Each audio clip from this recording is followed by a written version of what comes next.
여러분 안녕하십니까? YTN 뉴스 플러스 시작하겠습니다.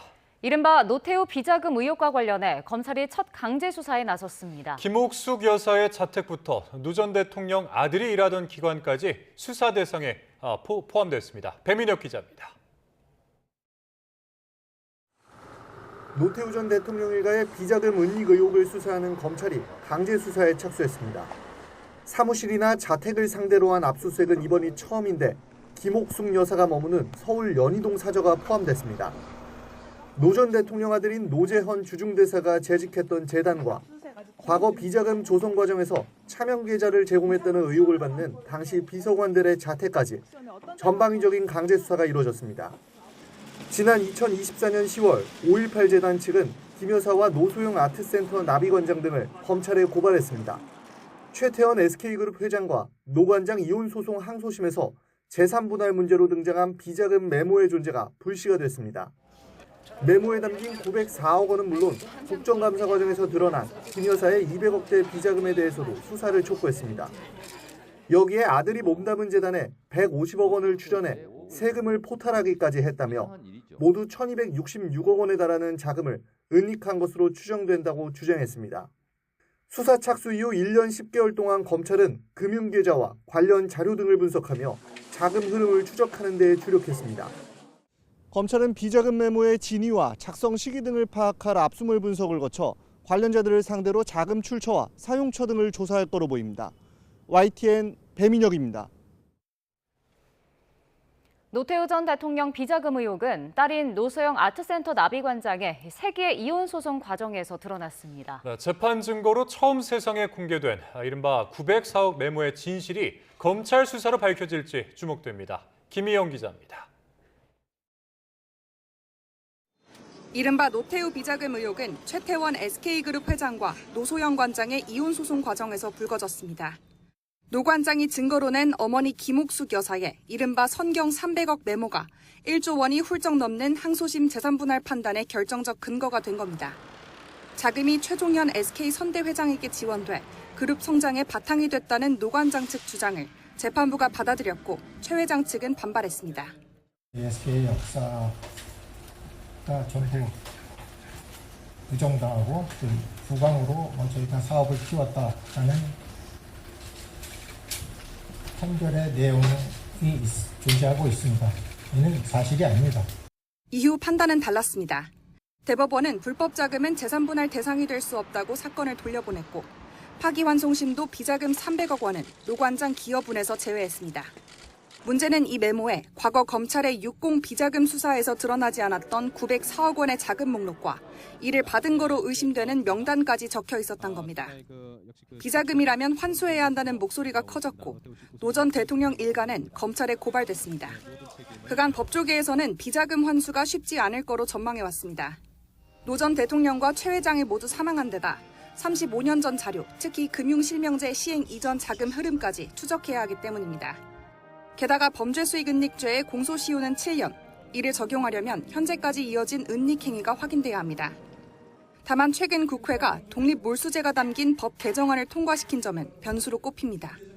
유죄 판결 전이거나 당사자가 숨지고 공소시효가 지났더라도 일정 요건을 충족하는 중대 범죄 수익은 몰수할 수 있도록 한 겁니다. 검찰 수사 과정에서 904억 메모에 적힌 자금의 실체가 밝혀질지 나아가 실제 환수까지 이어질 수 있을지 주목됩니다. YTN 김희영입니다. 트럼프 미국 대통령의 축소 지시로 한미연합훈련 을지 프리덤 방패 연습이 닷새 만에 종료됐습니다. 취소된 훈련은 수년에서 진행한다는 계획인데 트럼프 대통령의 대북 유화 기조 속에 하반기 연합훈련까지 차질이 빚어질 가능성도 제기되고 있습니다. 김혜영 기자입니다. 트럼프 미국 대통령의 축소 지시로 한미연합훈련 UFS는 결국 닷새로 마무리됐습니다.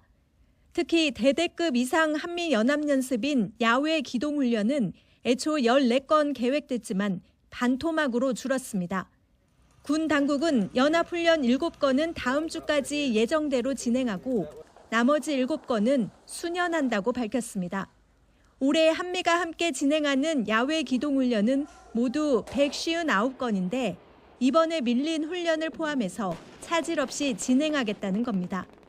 UFS 훈련이 연습급 훈련이 끝난 다음에도 한미는 긴밀히 소통하면서 그 훈련 자체를 아주 균질하게 이후에도 이어져갈 수 있도록 그렇게 노력하겠습니다. 하지만 수년된 훈련뿐 아니라 다른 연합훈련들도 계획대로 진행될지 장담할 수 없습니다. 트럼프 대통령이 SNS에 올린 훈련 축소 지시 내용을 보면 UFS만 가리킨 게 아니라 한국과의 연합 군사 연습이라는 포괄적 표현을 사용했습니다. 11월 북미 회담 여부가 판가름 날 때까지 하반기에 예정된 아이언 메이스나 프리덤 플래그 등도 차질을 빚을 가능성이 나오는 이유입니다. 트럼프 대통령의 의지 자체가 북한을 대화를 끌어들이기 위해 연합훈련을 중단한다라는 거기 때문에요. 하반기뿐만 아니라 당분간 한미 연합훈련이 중단될 가능성이 높죠. 여기에 중동 사태 여파도 한몫할 것으로 보입니다. 경년마다 진행되는 한미 해군 해병대 4단급 연합훈련인 올해 쌍용 훈련도 취소됐는데 미군 측이 이란 전쟁 여파로 병력 운용이 제한된다며 우리 측에 취소를 요청해온 걸로 파악됐습니다. 한미 연합훈련이 잇따라 축소되거나 취소되면서 한미 연합 방위 능력은 물론 안보 공백에 대한 우려도 한층 커질 것으로 보입니다. YTN 김혜은입니다. 정동영 통일부 장관이 북미 회담 가능성과 관련해 아직 예단하긴 이르지만 불씨가 움직이는 게 아니라 동북아의 지각판이 움직이고 있다고 느낀다고 밝혔습니다. 정 장관은 오늘 기자들과 만나 최근 트럼프 대통령이 한미 연합훈련 축소를 지시하면서 북미 대화 가능성이 거론되는 데 대해 이같이 평가했습니다. 한편 통일부 고위당국자는 핵 자동차가 질주하고 있는 만큼 일단 멈추게 해야 후진도 할 수 있다며 북미 대화 재개와 북핵 우선 중단에 방점을 찍었습니다. 청와대가 향후 북미 정상회담이 추진되더라도 우리가 배제될 수 있다는 우려와 관련해서 한반도 문제는 기본적으로 남북 양자가 아닌 국제화된 문제라고 선을 그었습니다. 성기영 홍보소통수석은 오늘 유튜브 채널 오마이TV에 출연해서 한국 전쟁이 다자가 개입된 전쟁이고 또 여러 당사자들이 함께 이 문제를 풀어가야 한다면서 이같이 말했습니다. 아울러 한미연합훈련 축소와 관련해서도 트럼프 대통령의 지침 이후 양측이 긴밀히 협의해 조정 방향과 크기를 결정했다며 협의 없이 일방적으로 진행됐다는 주장은 사실이 아니라고 반박했습니다. 항공사에서 함께 일했던 동료 기장을 살해하고 연쇄살인 계획까지 세운 김동완에게 1심 법원이 무기징역을 선고했습니다. 재판부는 재범 위험이 매우 커서 사회에서 영구히 격리해야 한다고 판단했습니다. 차상은 기자입니다. 항공사에서 부기장으로 일하다가 퇴사한 김동완이 예전 직장 동료인 기장 A씨를 찾아가 살해한 건 지난 3월입니다. 경찰이 조사해보니 숨진 A씨를 포함해 김동완은 무려 6명을 범행 대상으로 삼았습니다. 김동완은 이 가운데 1명을 살해하려다 미수에 그쳤고 나머지 4명도 살해할 계획이 있었지만 그 전에 체포됐습니다. 모두 함께 일했던 항공사 직원으로 김동완은 적개심을 드러내며 범행을 정당화하는 태도까지 보였습니다. 본인의 입맛에 맞지 않는다고 사람 인생을 함부로 파괴하는 그 부당한 기득권에 맞서서 제 할 일을 했습니다. 살인과 살인 미수, 살인 예비 혐의 등으로 재판에 넘겨진 김동완에게 1심 법원은 무기징역을 선고하고 전자장치 30년 부착을 명령했습니다. 재판부는 재범 위험성이 매우 높아 같은 피해가 발생하지 않도록 사회에서 영구히 격리할 필요가 있다고 양형 이유를 설명했습니다. 김동완은 수사부터 재판에 이르기까지 공군 사관학교 조종사 출신들로부터 불이익을 당했다고 줄곧 주장하며 범행을 후회하거나 피해자에게 미안한 마음도 없다고 말했습니다.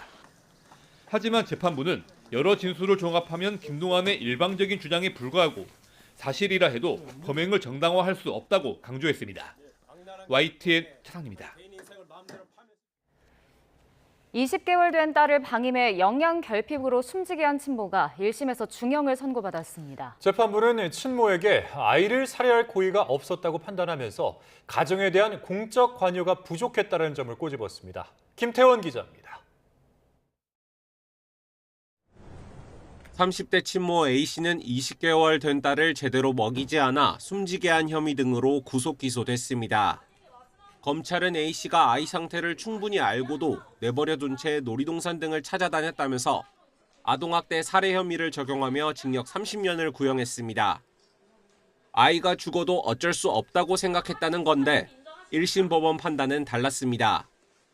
먼저 재판부는 A씨가 경계선 지능인데다 어릴 때 적절한 양육과 교육도 받지 못했다며 일반인과 같은 지능을 갖고 있다고 보기 어렵다고 전제했습니다. 그러면서 아이가 말랐으니 살을 찌워야 한다는 주변의 조언에 따라 A씨가 비싼 분유를 직접 사 먹인 행동 등에 주목했습니다.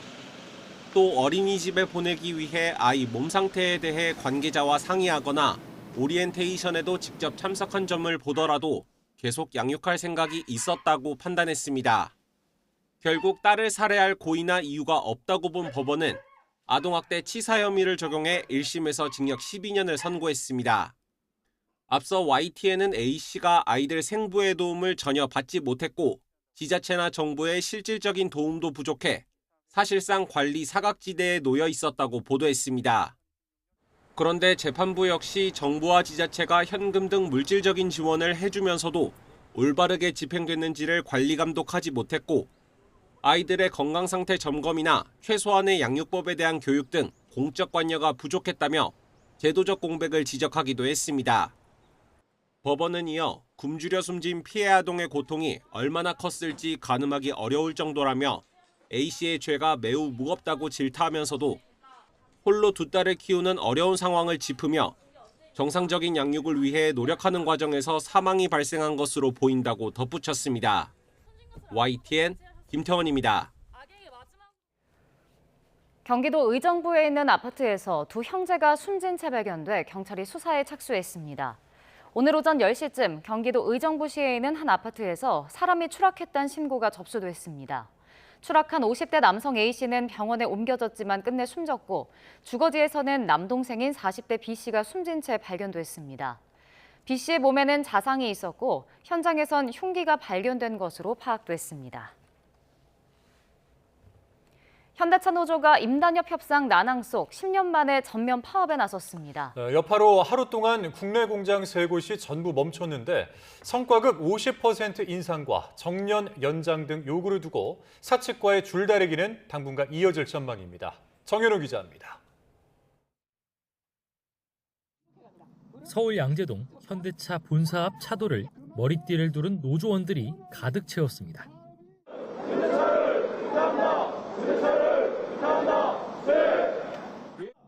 금속노조가 주최한 자동차 업종 공동파업대회로 현대차 소속 조합원이 대다수를 차지했습니다. 사측과의 임단협 협상이 난항을 겪는 상황 속 현대차 노조가 무려 10년 만에 전일 파업에 돌입한 겁니다. 일부가 이렇게 집회에 참석하고 조합원 3만 9천여 명이 파업에 돌입하면서 현대차 주요 공장 3곳의 생산 라인은 모두 멈추게 됐습니다. 8시간씩 일하는 오전 오후조가 전부 출근하지 않아 제일 큰 울산은 물론 아산과 전주 공장까지 자동차 생산이 중단됐습니다. 올해 들어 4시간씩 부분 파업한 시간을 포함해 이렇게 노조원들이 각자 파업에 동참한 시간은 총 60시간. 여파로 120시간가량 공장 가동이 멈춰 차 5만 대 생산에 차질이 빚어지면서 현대차의 누적된 매출 손해가 2조 원이 넘을 것이란 분석도 나옵니다. 다만 노사는 좀처럼 접점을 못 찾는 분위기입니다. 노조는 기본급 인상과 지난해 순이익의 30%를 성과급으로 지급할 것을 촉구하면서 다른 3가지 요구사항도 관철하려 하고 있습니다. 상여금의 50% 인상과 과거 노조활동 도중 해고된 조합원의 복직, 정년 65살 연장입니다. 3가지 생계조건 그리고 정당한법성이 관철될 때까지 끊임없이 앞만 보고 달려가고 반드시 정치에 내겠습니다. 시행! 반면 사측은 해고된 조합원들은 판결에 따라 적법한 절차에 따라 해고된 것이고 정년 연장을 두고도 정치권 논의보다 앞서 나가는 것을 부담스러워하는 분위기입니다. 일단 노조는 다음 주 월요일과 화요일에도 4시간씩 부분 파업을 벌이며 압박을 이어갈 방침입니다. 사측이 그 전까지 새로운 합의안을 내놓지 않으면 추가 파업을 이어갈지 논의할 예정입니다. YTN 정윤호입니다. 이번 달 들어 어제인 20일까지 수출이 반도체 호황에 힘입어 지난해 같은 기간에 비해서 50% 넘게 증가했습니다. 전체 수출에서 반도체가 차지하는 비중은 47.2%로 절반에 육박하면서 1일에서 20일 기준 역대 최고치를 기록했습니다. 관세청은 이번 달 들어 20일까지 수출액이 552억 달러로 1년 전보다 56% 증가하면서 같은 기간 집계 기준 역대 최대라고 밝혔습니다.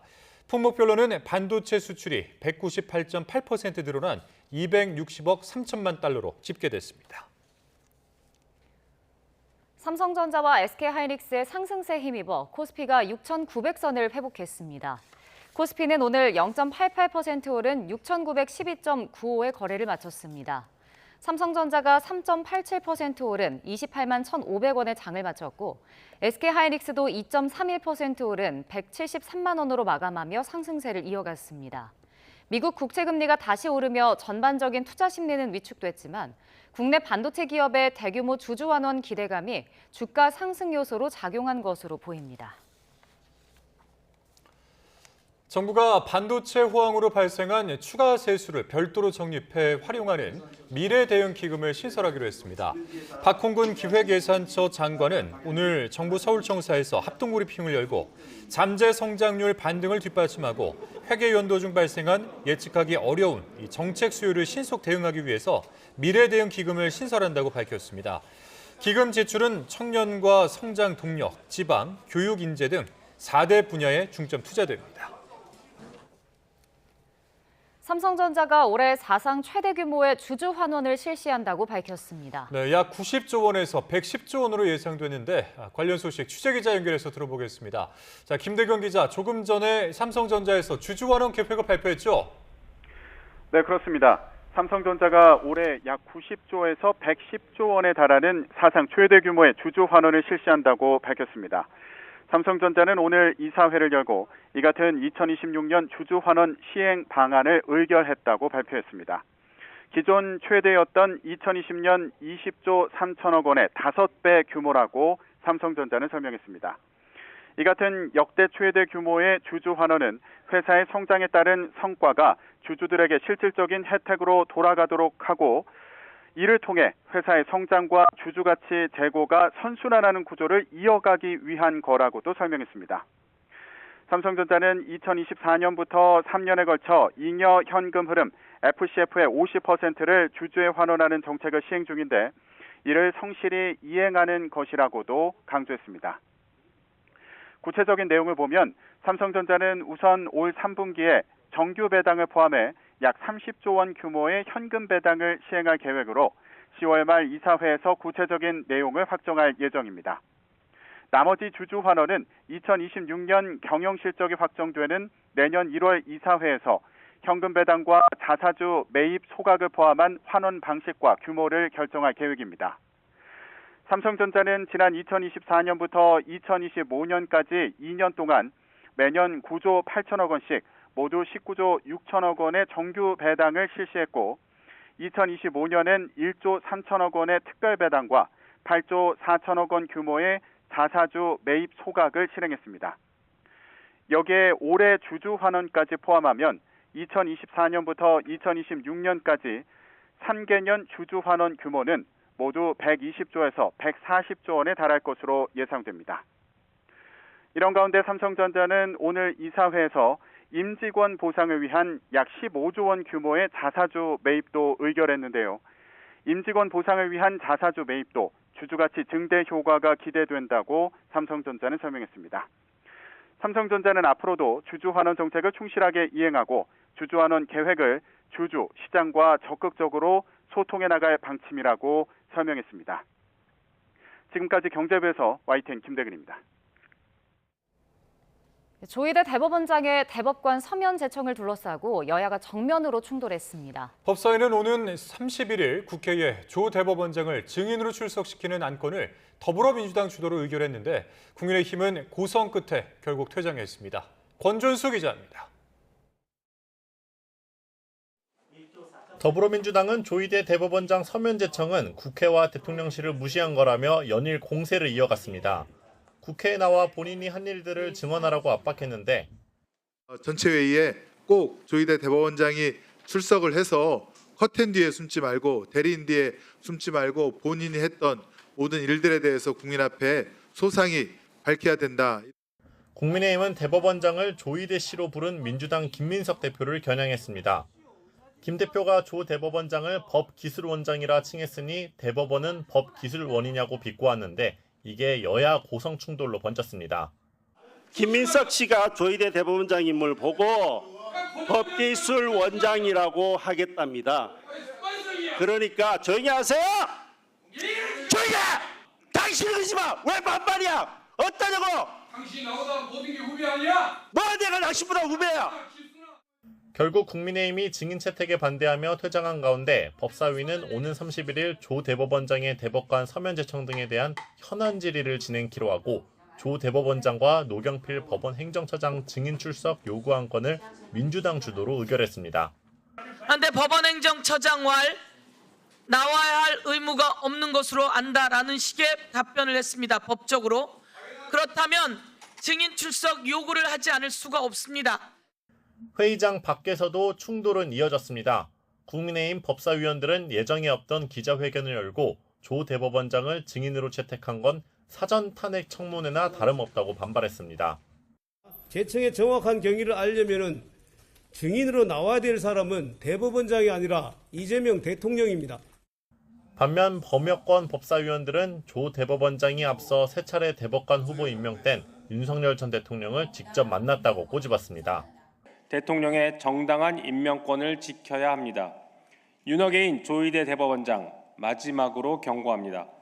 조 대법원장이 앞선 증인 채택에도 법사위에 나오지 않았던 만큼 출석 가능성은 크지 않을 거로 보입니다.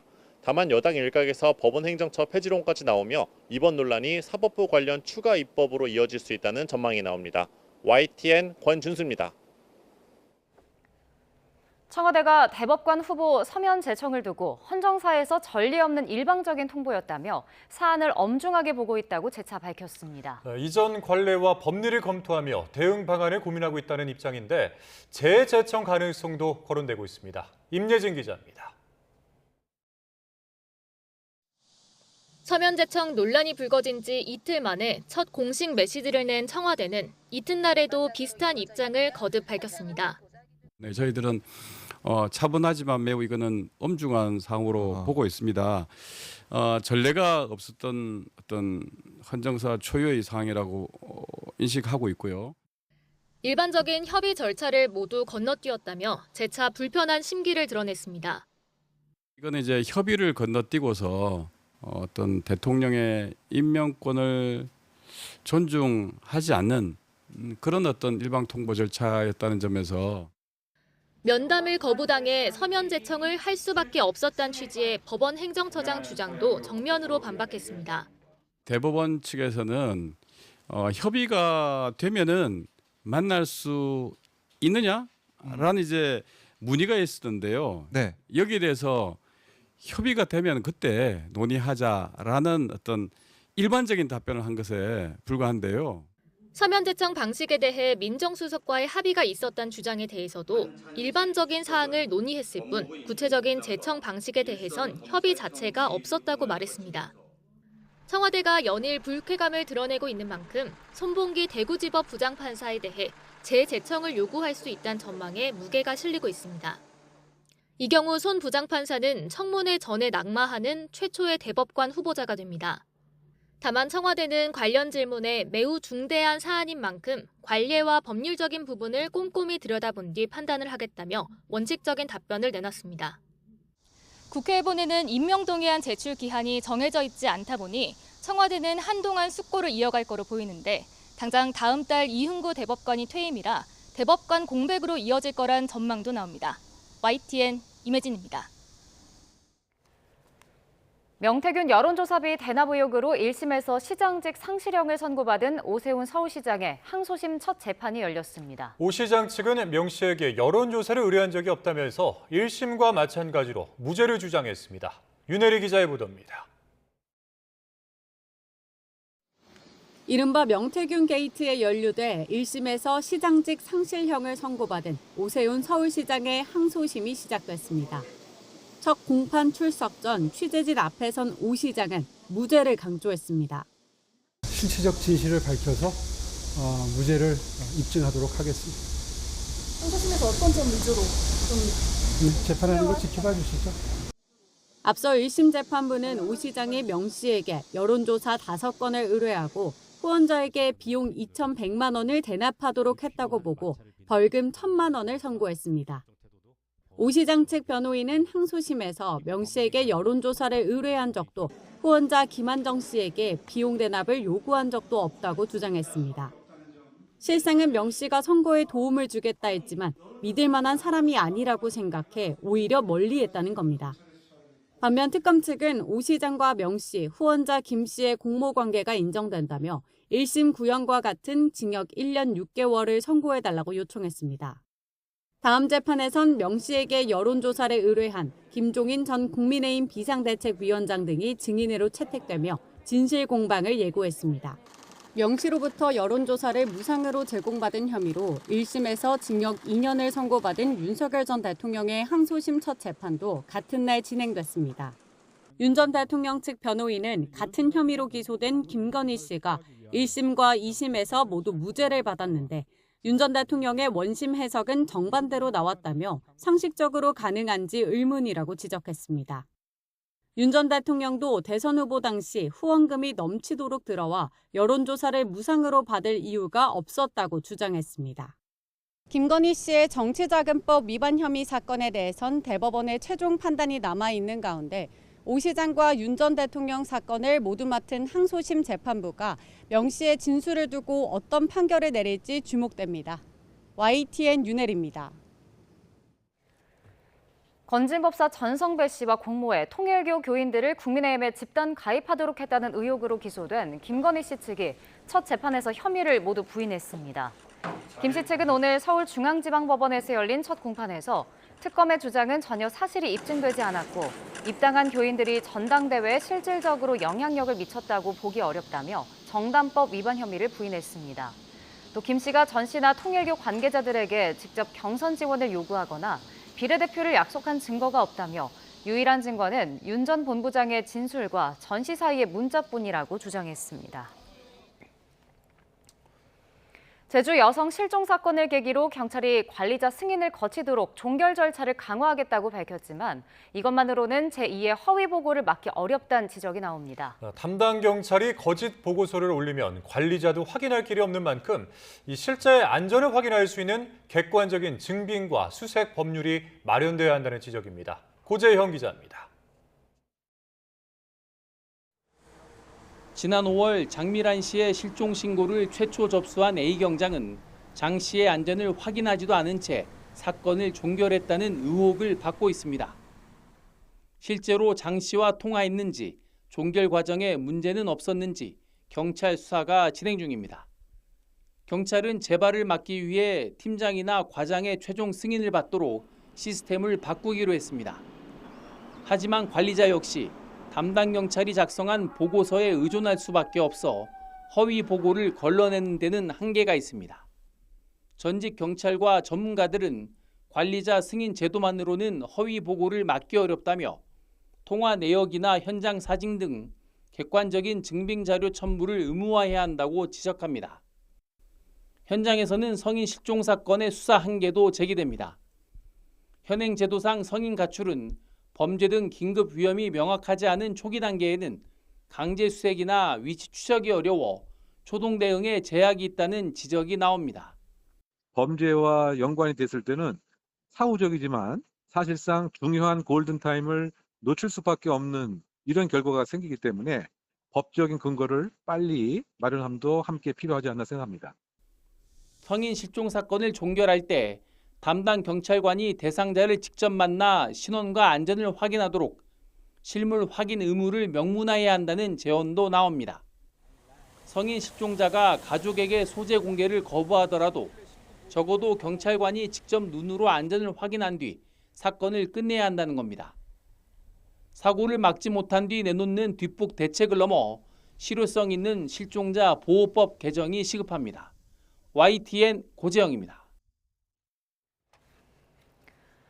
경찰청 국가수사본부가 제주 여성 실종 사건과 관련해 가족을 향한 장난 전화와 온라인상 조롱 등 2차 가해 행위가 잇따르고 있다며 엄정 대응을 예고했습니다. 경찰은 오늘 언론 공지를 통해 실종자 가족이 제보를 받기 위해 공개한 번호로 장난 전화를 하거나 온라인 커뮤니티에서 확인되지 않은 사실이 유포되는 사례를 확인했다고 밝혔습니다. 이런 행위는 실종자 가족에 대한 중대한 2차 가해이자 모욕과 명예훼손, 스토킹 처벌법 위반에 해당할 수 있다고 경고했습니다. 네, 방금 들어온 속보 한 가지 전해드리겠습니다. 이재명 대통령이 오늘 18시경 지난 8월 15일부터 18일까지 남부지방에 내린 이례적인 집중호우로 큰 피해가 발생한 경상남도 거제시와 통영시 산양읍 그리고 봉평동을 특별 재난지역으로 우선 선포했다는 속보입니다. 특별 재난지역으로 선포된 지역은 재난 복구를 위한 국비가 추가로 지원되고 피해 주민에 대해서도 국세, 지방세 납부 유예, 공공요금 감면 등이 추가로 지원됩니다. 정부는 가용한 인력과 자원을 총동원해서 빠른 피해 수습과 복구를 위해서 노력 중에 있다고 밝혔습니다. 이번에 특별 재난지역으로 선포되지 않은 피해 지역에 대해서도 정밀 조사를 거쳐서 선포 기준을 충족하는 경우 특별 재난지역 선포를 검토할 계획이라고 전했습니다. 관련된 뉴스는 이어지는 보도에서 다시 전해드리겠습니다. 토사가 덮쳐 피해를 본 거제 아파트 주민들이 하나둘씩 집으로 돌아오고 있습니다. 주민들은 불안감 속에서 복귀 생활을 이어가고 있는데 이 토사 유출이 산사태로 분류되지 않으면 복구 비용을 부담해야 한다는 소식에 또 걱정입니다. 이명준 기자입니다. 토사가 아파트 1층과 2층을 관통하면서 3명의 사상자가 발생했던 거제 아파트입니다. 소형 굴착기가 들어가 가득 찼던 토사를 부지런히 밖으로 빼냅니다. 붕괴 당시 아파트 단지 6개 동 가운데 4개 동에서 500명 가까운 주민이 대피했습니다. 긴급 안전진단이 끝나면서 2개 동 주민 200명가량이 복귀를 마쳤고 나머지 주민도 속속 집으로 돌아가고 있습니다. 근데 아무래도 여러 사람들이 있고 또 밤에 잠자는 거나 그렇고 씻는 거 이런 것도 뭐 먹는 것도 아무래도 다 새끼를 챙겨주신다 하지만은 제 집보다는 못하는 그런 부분이 많이 있었긴 있었죠. 하지만 토사의 직격탄을 맞은 한계동 주민 119명은 정밀 안전진단이 끝날 때까지 2달 정도를 기다려야 합니다. 집으로 돌아온 주민들도 당시의 충격이 컸던 데다 추가 붕괴 우려에 불안감을 떨칠 수가 없습니다. 나 지금 정신과 치료 가야 돼. 정신과 치료 받으려고. 복구 비용도 걱정입니다. 무너져 내린 곳이 산이 아닌 인공 비탈면이라서 산사태로 분류하기 어렵다는 게 경상남도와 산림청의 설명. 지자체는 폭우 피해인 만큼 재난지원금은 나온다 해도 사유지에서 발생한 피해로 분류된다면 복구 비용은 아파트 측이 부담해야 한다고 밝혔습니다.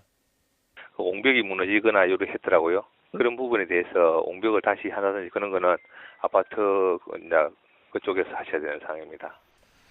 주민 사이에선 볼멘 소리도 나옵니다. 산이 무너졌잖아요. 그걸 보고 전부 산입하라 해야지. 당연히 해야죠. 당연히.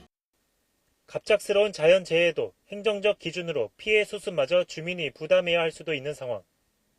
보금자리를 잃은 주민들은 피해 복구라는 예상치 못한 과제를 마주하게 돼 걱정이 더욱 커지고 있습니다. YTN 이명준입니다. 200년 만에 기록적인 폭우에 경남 지역 섬마을 역시 큰 피해를 봤습니다. 육지와 멀어 중장비 투입도 어려운 상황에서 찜통더위 속에 해경대원들이 긴급 복구에 나섰습니다. 오동건 기자입니다. 마을 도로변에 거대한 토사와 꺾인 나무들이 어지럽게 널브러져 있습니다. 집 뒤편 산비탈은 무참히 깎여나갔고 좁은 주택가 사이로는 흙더미가 가득 들어찼습니다. 200년 만에 기록적인 폭우가 쓸고 간 경남 통영 한산도의 모습입니다. 하천이 범람하면서 농경지는 온통 자갈밭으로 변했고 주민들의 터전은 한순간에 무너졌습니다. 객실 살려갖고 참 험한 일도 많이 하고 돈벌이 갖고 논을 사고 밭도 샀는데 그거 너무 허망하게 많은 고생을 받아야 되겠네요. 참 안타깝습니다. 가장 큰 문제는 인력과 장비 부족입니다. 주민 대부분이 연로한 데다 섬 지역 특성상 육지에서 중장비를 들여오기도 쉽지 않은 상황. 결국 해양경찰이 경비정 4척과 50여 명의 대원을 동원해 긴급 구원 투수로 투입됐습니다. 톱은 갖고 오기로 했습니다. 전기톱. 대원들은 찜통더위 속에서 좁은 골목길을 따라 길게 늘어서 마른 토사를 일일이 손으로 처리합니다. 우리 마을에 해경대원 40여 명이 지원 나와 있습니다. 주민들께서는 적극 지원하여 주시기 바랍니다. 바다 위 상황도 비상입니다. 육지에서 떠내려온 거대한 해상 부유물들이 여객선과 유람선 항로를 위협하고 있기 때문입니다. 충돌로 인한 선체 파손이나 기관 고장을 막기 위해 방제정이 투입돼 수거 작업에 총력을 기울이고 있습니다. 교통이 불편한 도서 지역 주민들을 위해서 경비 함정이라든지 적극 지원해서 빨리 속히 일상으로 회복이 될 수 있도록 적극 지원하겠다는 그런 마음으로 왔습니다. 기록적인 폭우에 이은 폭염, 그리고 섬 지역이라는 악조건 속에서 민관군이 힘을 더해 일상 회복을 위한 땀방울을 흘리고 있습니다. YTN 오동건입니다. 이재명 대통령이 최근 경질한 여안구 통상교섭 본부장 자리에 박정성 산업통상부 통상차관보를 임명했습니다. 청와대는 오늘 박 본부장이 대미 투자와 관세 협상의 실무를 총괄해온 인물이라며 급박한 대미 통상 현안 속에서 연속성을 유지하고 국익을 극대화할 적임자라고 발탁 배경을 설명했습니다. 앞서 여 전 본부장이 지난 15일 구체적인 사유는 알려지지 않았지만 직권 면직됐고 엿새 만에 후임 인사가 이뤄진 셈입니다. 미국에서의 K-뷰티가 이란 전쟁발 소비심리 위축을 뚫고 폭발적인 성장세를 보이고 있습니다. 대기업은 미국을 대표하는 프리미엄 화장품 유통업체를 통해, 중소기업은 틈새 시장 공략을 통해 미국 시장에서 점유율을 높여나가고 있습니다. 뉴욕에서 이승윤 특파원이 전해드립니다. 세계의 교차로, 미국 뉴욕 타임스퀘어에 위치한 미국 대표 프리미엄 화장품 유통업체 세포라. 미국 전역의 580개 점포와 온라인몰에 국내 최대의 K-뷰티 헬스 전용 유통업체인 올리브영의 전용 매대를 선보였습니다.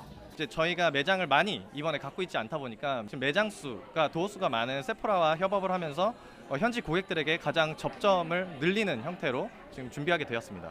전방위 시장 공략 대신 피부색이 어두운 미국 소비자를 표적으로 틈새 시장 공략에 나선 한국 중소기업도 있습니다. 스키니 멜라닌 색소가 강한 흑인들이나 또 스페니시 계열들 이런 사람들에게 특수된 저희 K-뷰티의 장점을 만들어서 널리 보급하는 계획을 세웠습니다. 이제 미국인들 사이에서 K-뷰티는 피부 관리의 일상으로 자리 잡았다는 평가를 받고 있습니다. K-Beauty compared to other skincare brands, I love how it makes my skin feel. It gives me a different type of glow, especially the ingredient. 그 배경엔 혁신적인 성분과 효능, 소비자 트렌드를 읽어내는 감각, 합리적인 가격이 자리하고 있습니다. It is very accessible, high quality products, effective, innovative at an accessible price. That's what we love, that's what people want, and I'm really excited. 미국 최대 유통업체인 월마트의 실적이 직격탄을 맞을 정도로 이란 전쟁발 고물가에 미국인들은 소비를 줄이고 있습니다. 이런 와중에도 가성비를 토대로 K-뷰티의 미국 수출액은 지난해 11.8%, 올해 상반기엔 27.3% 늘며 폭발적인 성장세를 이어가고 있습니다. 소비 위축이라는 경고음 속에서도 미국 소비자들은 확실한 효능을 가진 K-뷰티 제품으로 발길을 돌리고 있습니다. 뉴욕에서 YTN 이승윤입니다. 더불어민주당 김민석 대표 체제 출범과 함께 사실상 예고됐던 지도부 내 계파 갈등이 지명직 최고위원 인선을 계기로 노출됐습니다. 김 대표가 지명한 대로 인준안은 통과됐지만 의결 과정에 친정청래계 최고위원들은 불참하면서 갈등의 불씨를 남겼습니다. 보도에 송재인 기자입니다. 김민석 대표가 두 번째 최고위원 회의에서 당대표 지명직 최고위원 인선을 확정했습니다. 청년 몫의 전용기 의원과 노동계 몫의 권미경 한국노총 전국 공공연대 노동조합연맹 위원장. 하루 전 의원총회에서 발표한 명단 그대로입니다.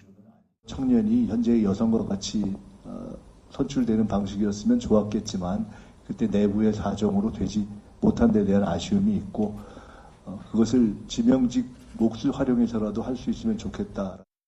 앞서 친정청래계 최고위원들은 김 대표의 명단 발표에 아무리 지명직이라 해도 최고위원회 의결 사항인데 미리 협의하지 않았다며 반발했습니다.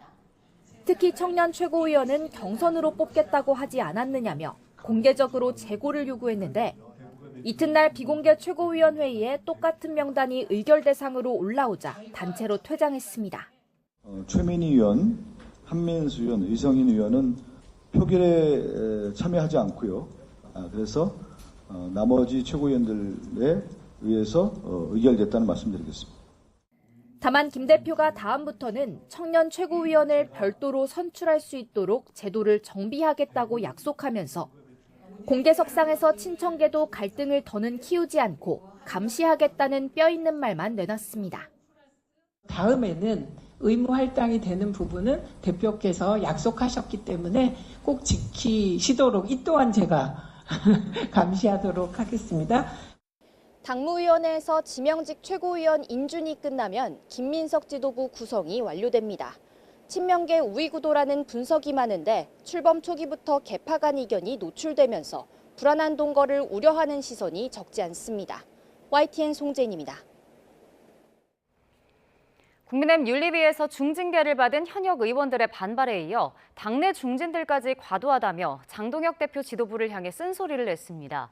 여기에 당협위원장 선출 방식을 놓고도 의총에 모인 대다수가 지도부에 사실상 반기를 드는 등 당내 갈등이 깊어지는 양상입니다. 보도에 이현정 기자입니다. 당원권 정지 중징계를 받은 국민의힘 현역 의원들은 정치적 숙청, 보복성 징계라고 거세게 반발했습니다. 효력정지 가처분 신청과 같은 법적 조치도 검토하는 것으로 확인됐습니다. 장동혁 대표와 추정 세력을 추종하는 호위무사로 전락하였음을 자인한 것으로 이해하겠습니다. 일부는 아예 국민의힘 소속 총선 출마길이 막힌 상황. 장동혁 지도부에 대한 공개 쓴소리가 이어졌습니다. 일부 초재선 모임 대안과 미래는 정치 생명을 끊는 중징계는 당을 분열의 소용돌이로 몰아넣을 거라고 비판했습니다. 오선 윤상현 의원은 징계 대상이 모두 비당권 바라며 정적 제거 우려도 무리가 아니라고 꼬집었고, 오선 나경원 의원도 이번 징계는 지도부에도 도움이 되지 않는다고 지적했습니다. 당 지도부를 향한 불만 기류는 당협위원장 선출 방식을 논의하는 의원총회에서도 터져나왔습니다. 장동혁 대표는 당 쇄신을 명분으로 당원 투표를 통한 당협위원장 전면 재선출 추진에 나섰지만 후보자들을 당원들이 직접 선출해서 국민께 선택받을 수 있는 그런 정당으로 당내 의원들은 오히려 혼란을 초래할 수 있다며 기존 관행대로 운영위원회에서 재선출해야 한다고 제동을 걸었습니다. 당원 선택을 통해서 당협위원장을 뽑는 취지는 좋다. 하지만 지금은 너무 당이 혼란스러워진다. 자신의 자리가 흔들릴 수 있다는 위기감에 더해 장 대표에 대한 뿌리 깊은 불신이 깔린 결론이란 해석이 나옵니다. 장동혁 대표를 비롯한 지도부는 의원들이 반발에도 불구하고 당협위원장 전면 재선출안을 강행할 거란 관측에 무게가 쏠립니다. 다음 주 월요일 최고위가 분기점이 될 거로 보이는데 어떤 결과이든 당내 갈등의 골은 더욱 깊어질 전망입니다. YTN 이현정입니다. 카카오가 AI 시대 혁신 가속화를 위해 이사회를 열고 카카오 AI와 카카오 X로 인적 분할을 결의했다고 밝혔습니다.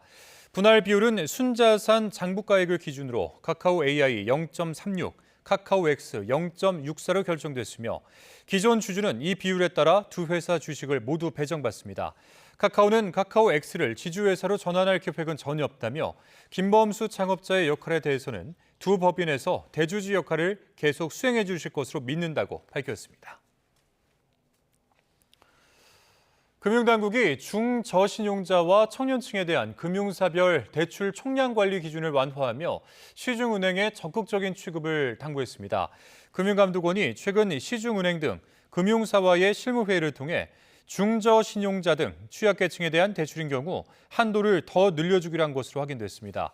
앞서 금융당국은 시중은행이 신용평점 하위 50%인 중저신용자에게 대출하는 경우 가계대출 목표치에서 30%가량을 감면해줬는데 앞으로는 이보다 더 줄여줘 취약계층에 대한 대출 여력을 더 높인다는 취지입니다. 불법 정치자금 수수 혐의로 1심에서 무죄를 선고받은 노웅래 전 더불어민주당 의원에 대해서 2심에서도 무죄가 유지됐습니다. 서울중앙지방법원은 오늘 정치자금법 위반 혐의로 기소된 노 전 의원의 항소심에서 1심과 같은 무죄를 선고했습니다. 재판부는 검찰이 증거로 제출한 휴대전화 전자정보가 다른 범죄를 수사하던 과정에서 취득된 위법 수집 증거라는 1심 판단을 유지했습니다. 주말인 내일은 더위가 더 강해지겠습니다. 우선 밤사이 열대야나 열대야 수준의 밤더위가 나타나겠고 한낮에는 서울 기온이 30도, 광주 34도, 부산 34도까지 오르는 등 예년 기온을 밑돌았던 중부지방도 다시 예년보다 더워지겠습니다. 또 중북부를 중심으로는 오전까지 비가 이어지면서 경기 서해안에 최고 60mm, 그 밖에 중북부에는 5에서 40mm의 비가 오겠고 이후 대기가 불안정해지면서 곳곳에 돌풍과 벼락을 동반한 요란한 소나기가 지나겠습니다. 절기처서인 모레는 점차 맑은 하늘이 드러나겠습니다. 이에 따라 볕이 강하게 내리쬐면서 더위가 더 심해질 전망입니다. 날씨 정보였습니다.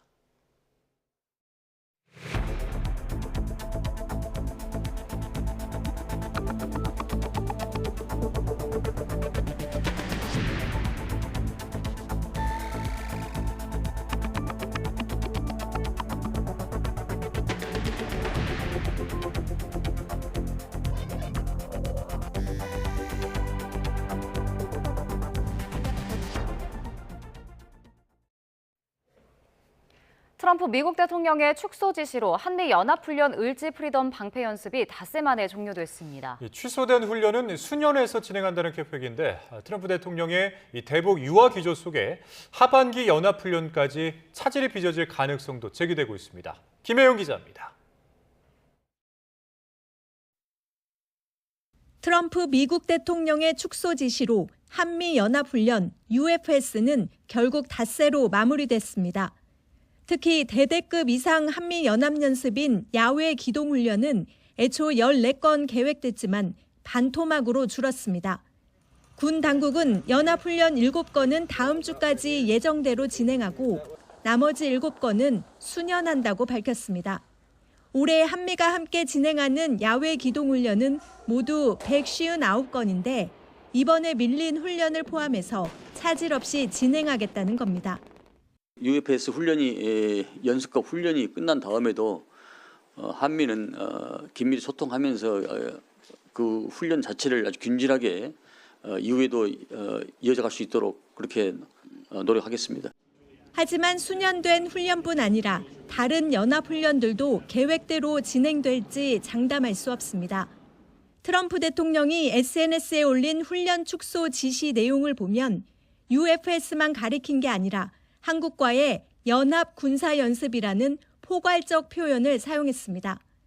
11월 북미 회담 여부가 판가름 날 때까지 하반기에 예정된 아이언 메이스나 프리덤 플래그 등도 차질을 빚을 가능성이 나오는 이유입니다. 트럼프 대통령의 의지 자체가 북한을 대화로 끌어들이기 위해 연합훈련을 중단한다라는 거기 때문에요. 하반기뿐만 아니라 당분간 한미 연합훈련이 중단될 가능성이 높죠. 여기에 중동 사태 여파도 한몫할 것으로 보입니다. 경년마다 진행되는 한미 해군 해병대 4단급 연합훈련인 올해 쌍용훈련도 취소됐는데 미군 측이 이란 전쟁 여파로 병력 운용이 제한된다며 우리 측에 취소를 요청해온 걸로 파악됐습니다. 한미연합훈련이 잇따라 축소되거나 취소되면서 한미연합 방위 능력은 물론 안보 공백에 대한 우려도 한층 커질 것으로 보입니다. YTN 김혜은입니다.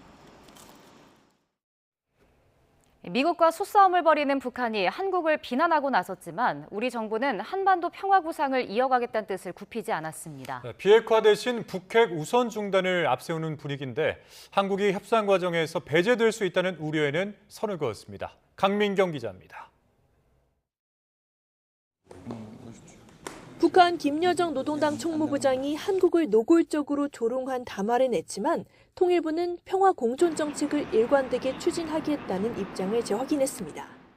한반도 평화 의지를 왜곡하지 말라는 말 정도만 덧붙였을 뿐 정부 차원에서 항의하거나 유감을 표명하진 않았습니다. 정동영 통일부 장관은 대신 북미 정상회담 성사 가능성을 둘러싼 기대를 가감없이 드러냈습니다. 트럼프 대통령 발 한반도에 크게 보면 지각 변동이 시작됐다 이렇게 볼 수도 있고. 하노이 노딜 뒤 고착화된 한반도 핵 문제를 해결할 첫 단추는 현실적으로는 북미 대화밖에 없다는 인식 아래 정부는 대화 여건을 조성하는 걸 최우선으로 두려는 듯한 분위기입니다. 북미 정상회담이 개최된다면 그걸 통해서 한반도 정세 그리고 한반도를 둘러싼 동북아 정세가 다시 좀 재정립되는 계기가 되지 않겠는가. 그런 만큼 당장의 비핵화보다는 단계적인 접근, 특히 우선 중단에 초점을 맞추는 기류도 읽힙니다. 질주하는 자동차를 멈춰 세워야 후진도 할 수 있지 않겠느냐는 건데 이 과정에서 북한이 사실상 핵 보유국의 위치로 올라설 수 있다는 점을 부정하진 않았습니다. 북한은 비핵화 회담은 안 한다. 군축 회담은 한다. 근데 여기 뒤에 뜻이 뭐가 담겨져 있느냐? 그런 군축 회담이라는 건 나도 핵 보유국으로 인정해줘. 이런 얘기인데.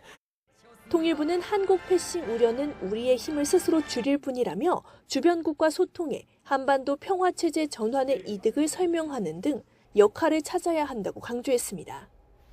청와대 역시 북미 대화가 앞서가더라도 한미 간의 조율은 이어질 거라며 패싱 논란에 선을 그었습니다. YTN 강민경입니다. 이른바 노태우 비자금 의혹과 관련해 검찰이 첫 강제 수사에 나섰습니다. 김옥숙 여사의 자택부터 노 전 대통령 아들이 일하던 기관까지 수색 대상에 포함됐습니다. 배민혁 기자입니다. 노태우 전 대통령 일가의 비자금 은닉 의혹을 수사하는 검찰이 강제 수사에 착수했습니다. 사무실이나 자택을 상대로 한 압수수색은 이번이 처음인데 김옥숙 여사가 머무는 서울 연희동 사저가 포함됐습니다. 노 전 대통령 아들인 노재헌 주중대사가 재직했던 재단과 과거 비자금 조성 과정에서 차명 계좌를 제공했다는 의혹을 받는 당시 비서관들의 자택까지 전방위적인 강제 수사가 이루어졌습니다. 지난 2024년 10월 5.18 재단 측은 김 여사와 노소영 아트센터 나비관장 등을 검찰에 고발했습니다. 최태원 SK그룹 회장과 노 관장 이혼 소송 항소심에서 재산분할 문제로 등장한 비자금 메모의 존재가 불씨가 됐습니다. 메모에 담긴 904억 원은 물론 국정감사 과정에서 드러난 김 여사의 200억대 비자금에 대해서도 수사를 촉구했습니다. 여기에 아들이 몸담은 재단에 150억 원을 추전해 세금을 포탈하기까지 했다며 모두 1266억 원에 달하는 자금을 은닉한 것으로 추정된다고 주장했습니다.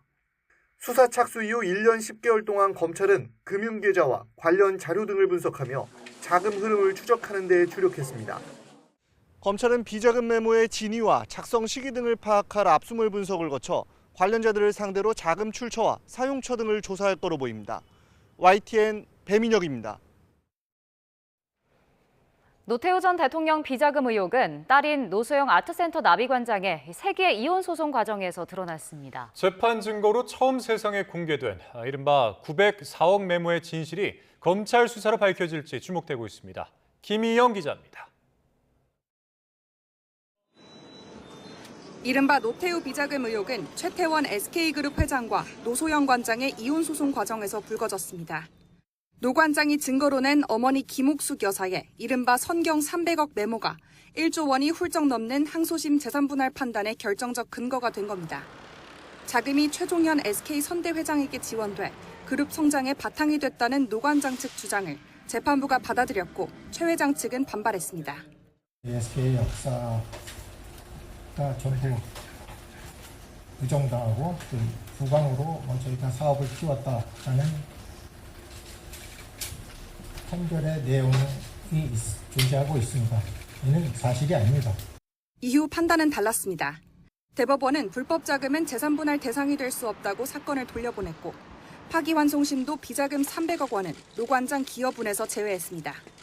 문제는 이 메모에 과거 검찰의 육공 비자금 수사에서 드러나지 않았던 904억 원의 자금 목록과 이를 받은 거로 의심되는 명단까지 적혀 있었던 겁니다. 비자금이라면 환수해야 한다는 목소리가 커졌고 노 전 대통령 일가는 검찰에 고발됐습니다. 그간 법조계에서는 비자금 환수가 쉽지 않을 거로 전망해왔습니다. 노 전 대통령과 최 회장이 모두 사망한 데다 35년 전 자료, 특히 금융실명제 시행 이전 자금 흐름까지 추적해야 하기 때문입니다. 게다가 범죄 수익 은닉죄의 공소시효는 7년, 이를 적용하려면 현재까지 이어진 은닉 행위가 확인돼야 합니다. 다만 최근 국회가 독립몰수제가 담긴 법 개정안을 통과시킨 점은 변수로 꼽힙니다. 유죄 판결 전이거나 당사자가 숨지고 공소시효가 지났더라도 일정 요건을 충족하는 중대 범죄 수익은 몰수할 수 있도록 한 겁니다. 검찰 수사 과정에서 904억 메모에 적힌 자금의 실체가 밝혀질지, 나아가 실제 환수까지 이어질 수 있을지 주목됩니다. YTN 김희영입니다. 삼성전자의 올해 주주 환원 규모가 최대 110조 원으로 국내 기업 가운데 역대 최대가 될 것으로 보입니다. 삼성전자는 오늘 이사회를 열고 90조에서 110조 원까지 예상되는 올해 주주 환원 시행 방안을 의결했다고 밝혔습니다. 이는 여태까지 최대 규모였던 지난 2020년 20조 3천억 원의 5배에 달하는 액수로 삼성전자는 회사 성장과 주주가치 제고가 선순환하는 구조를 위한 것이라고 설명했습니다. 내국세 20.79%를 초중고 교육에 자동으로 배분해온 지방교육 재정교부금이 내년부터 학령인구 변화를 반영한 구조로 개편되는데 교육교부금 구조가 바뀌는 건 55년 만입니다. 반도체 호황으로 발생한 추가 세수를 별도로 적립해서 활용하는 미래 대응 기금이 100조 원 넘는 규모로 신설됩니다. 보도에 오인석 기자입니다. 내국세의 20.79%를 초중고 교육에 배분하는 현행 교육교부금 구조는 교육 환경 변화를 반영하지 못한다는 지적이 꾸준히 제기돼 왔습니다. 저출산으로 최근 15년간 학령 인구는 288만 명이 줄었지만 최근 10년간 교육교부금은 올해 76조 4천억 원으로 30조 이상 가파르게 증가했습니다. 세수 호황에 따른 교부금의 과다 배분이 재정 비효율을 초래한다는 비판도 나옵니다. 초중고 교육에 대한 투자는 OECD 평균 대비 166%로 매우 높은 반면 대학교 등 고등교육 투자는 69%에 그쳐 열악한 실정입니다. 정부는 이처럼 교부금 개편에 대한 사회적 요구와 필요성이 커지자 지난 1972년 이후 내국세에 연동하는 현행 교부금 구조를 경제 상황과 학령 인구 변화를 반영해 바꾸기로 했습니다. 이에 따라 내년부터 교부금 구조는 경상 성장률과 학령 인구 변화율의 35%를 반영하는 방식으로 개편됩니다. 지방 교육 재정이 흔들리지 않도록 교부금 총액은 전년 대비 줄어들지 않도록 했습니다. 교부금이 전년도 교부금보다 줄어들 경우 그 차액을 국가가 반드시 보전하도록 법률에 명시하겠습니다. 교부금 개편으로 확보한 차액은 미래 대응 기금에 적립해 영유아와 고등 평생교육, 인재 유치 등에 재투자됩니다. 반도체 호황으로 급증한 추가 세수를 별도로 적립해 활용하는 미래 대응 기금이 신설됩니다. 반도체 호조로 세수가 더 늘어나는 경우 규모는 100조 원 플러스 알파가 될 것으로 전망됩니다. 잠재 성장률 반등을 뒷받침하고 회계 연도 중 발생한 예측하기 어려운 정책 수요에 신속 대응합니다. 미래를 여는 4개의 축인 성장, 4개의 축인 청년, 성장 동력, 지방 그리고 교육 인재 분야에 집중 투자하여 우리 경제의 성장판을 다시 열겠습니다. 정부가 거액의 나라 돈을 국회의 통제를 덜 받는 기금 형태로 운영하면서 사실상 국회의 동의가 없는 상시 추경 예산 집행으로 변질될 수 있다는 우려도 나옵니다. YTN 오인석입니다. 현대차노조가 임단협 협상 난항 속 10년 만에 전면 파업에 나섰습니다. 여파로 하루 동안 국내 공장 3곳이 전부 멈췄는데 성과급 50% 인상과 정년 연장 등의 요구를 두고 사측과의 줄다리기는 당분간 이어질 전망입니다. 정유로 기자입니다. 서울 양재동 현대차 본사 앞 차도를 머리띠를 두른 노조원들이 가득 채웠습니다.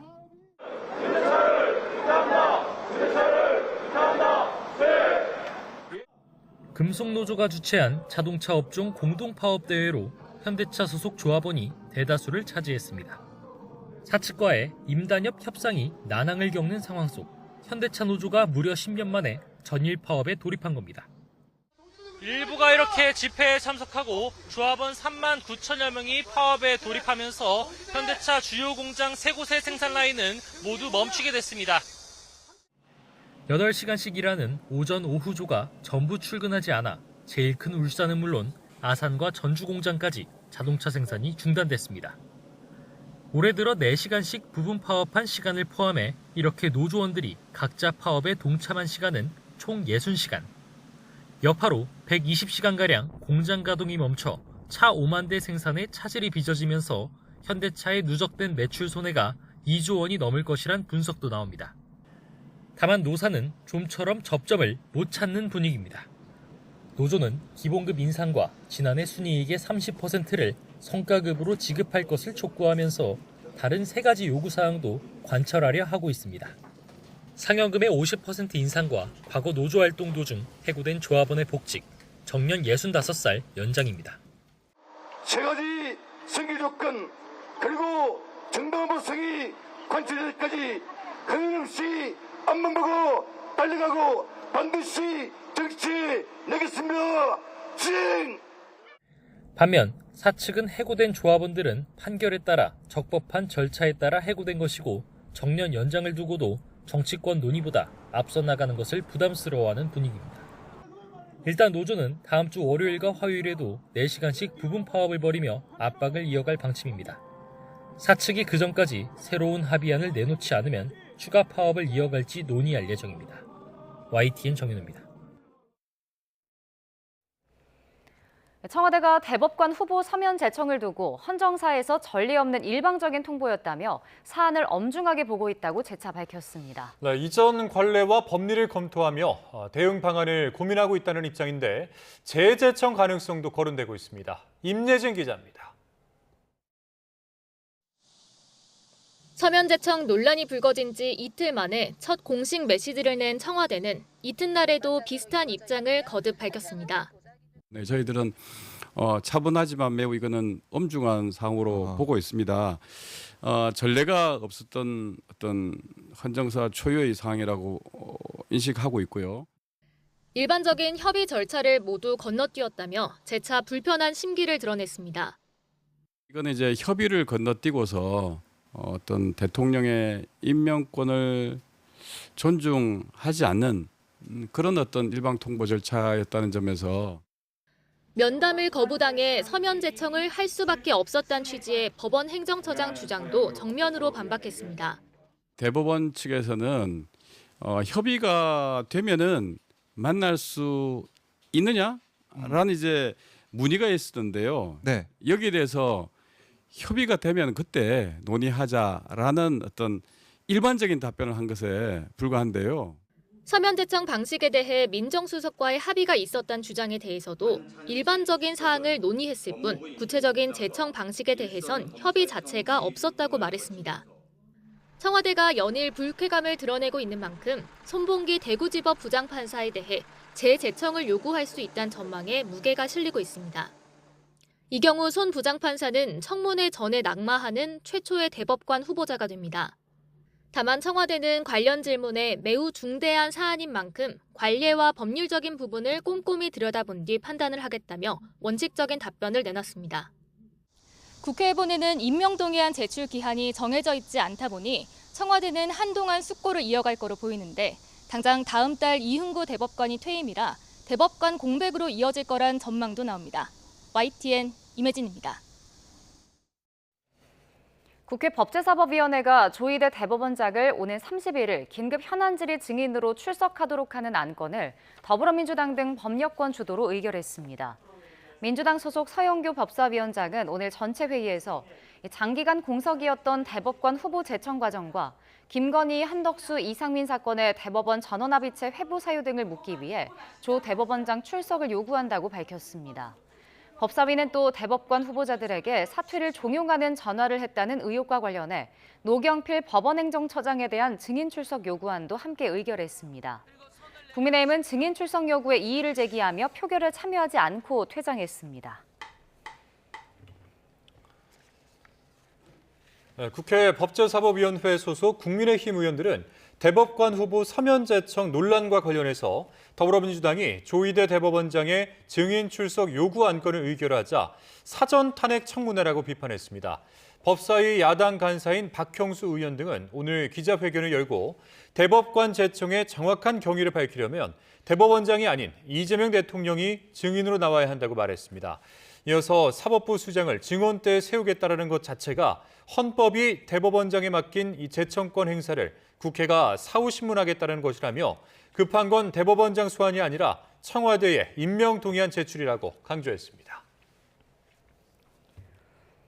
제주 여성 실종 사건을 계기로 경찰이 관리자 승인을 거치도록 종결 절차를 강화하겠다고 밝혔지만 이것만으로는 제2의 허위 보고를 막기 어렵다는 지적이 나옵니다. 담당 경찰이 거짓 보고서를 올리면 관리자도 확인할 길이 없는 만큼 이 실제 안전을 확인할 수 있는 객관적인 증빙과 또 수색 법률이 마련돼야 한다는 지적이 나오고 있습니다.